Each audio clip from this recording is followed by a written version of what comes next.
Ah ouais, j'ai quand même...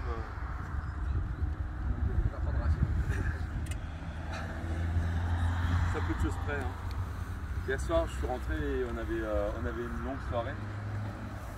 Je me suis couché tard, mais voilà, pour moi ça me paraissait important. Mesdames et messieurs, chers de Haussemont, c'est notre village d'Ossenheim. Chers enfants, il y en a. Oui. La commune de Dossenheim est très heureuse de vous accueillir aujourd'hui afin de procéder ensemble à la plantation d'un arbre et plus particulièrement d'un tilleul, mais j'y reviendrai.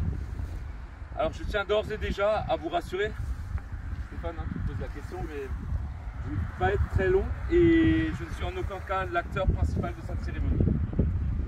J'aimerais avant tout remercier Stéphane Tardy pour cette belle initiative. Pour ceux qui ne connaissent pas encore Stéphane, il a choisi très récemment d'installer son entreprise à Dossenheim et a racheté l'ancien restaurant de la gare pour y implanter son magasin récifard. Alors spécialisé dans l'aquariophilie,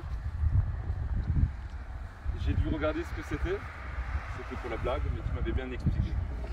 Alors nous nous sommes d'abord croisés à la mairie, Stéphane, lors des dépôts de colis à la poste que tu fais de manière régulière. Et puis finalement on a commencé à sympathiser, on a échangé des propos, souvent des choses un peu banales, il fait beau, il fait chaud, il fait pas chaud, il pleut, enfin toutes les choses un peu de la vie courante. Et puis finalement à un moment donné, on a échangé un peu sur des choses un peu moins banales. Et nous avons particulièrement discuté d'une cause qui moi aussi me touche beaucoup.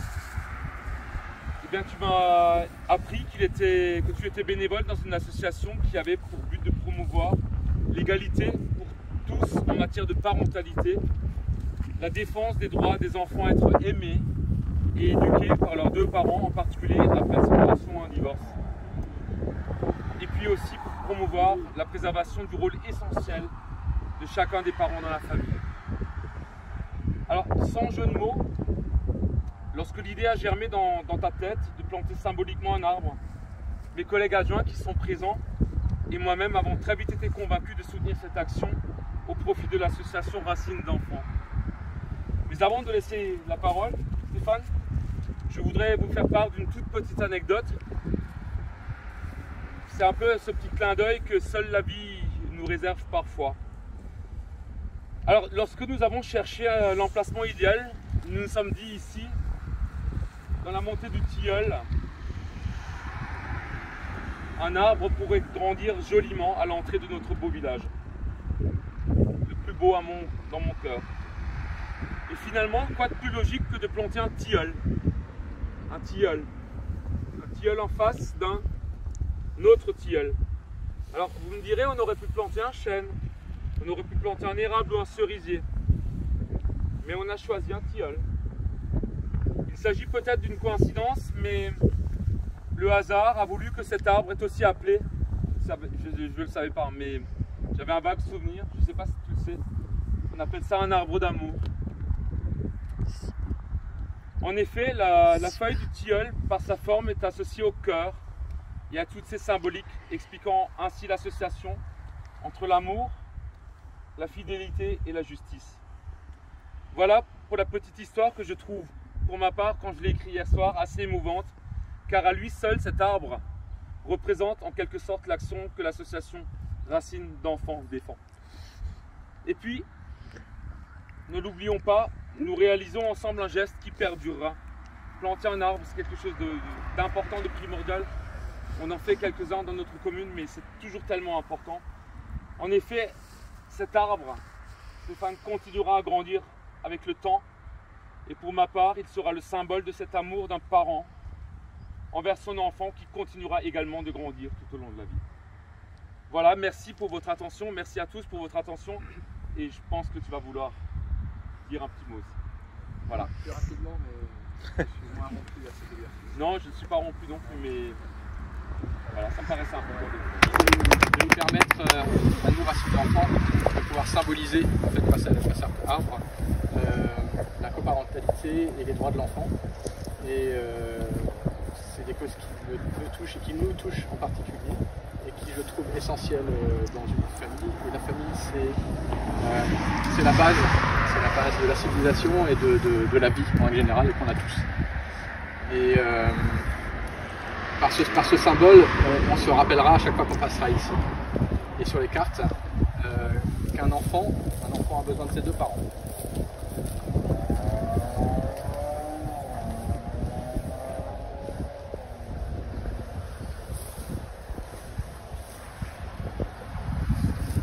Un enfant a besoin de ses deux parents pour se construire, pour vivre.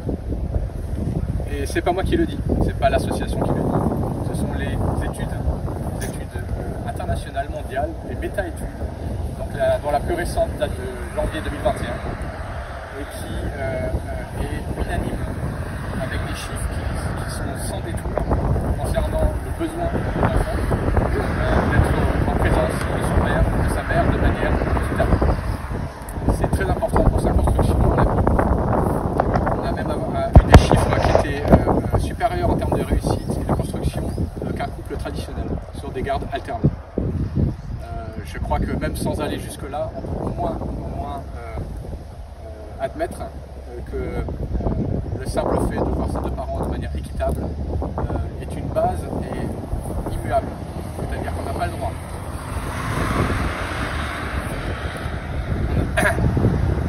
On n'a pas le droit d'enlever un parent. En plus de cela, l'association va un peu plus loin et lutte également sur ce qu'on appelle en jargon les NRE. C'est en fait ce qu'on appelle les non-représentations d'enfants. Donc très souvent, de manière régulière, le parent gardien, celui qui a la garde de l'enfant, ne présente pas les enfants aux parents non gardiens. Donc les enfants sont totalement coupés de l'autre parent, totalement. Et ça, dans l'indifférence la plus totale, que ce soit la justice et l'autorité. On a des exemples de pères ou de mères qui demandent les enfants depuis des années, qui en sont à 50 plaintes pour non-représentation d'enfants. Et seulement au bout de 50 à 60 plaintes, la justice daigne lever le petit doigt et agir. Tous les autres, qui souvent se lassent et abandonnent, ne voient plus leurs parents, ne voient plus leurs enfants, et donc forcément les enfants ne voient plus les parents. Voilà. Cette association est née par ce constat, et je suis à 100% là-dedans et dans ce militantisme qui pour moi est essentiel à toute société. C'est la famille qui est la base. Voilà. Bravo.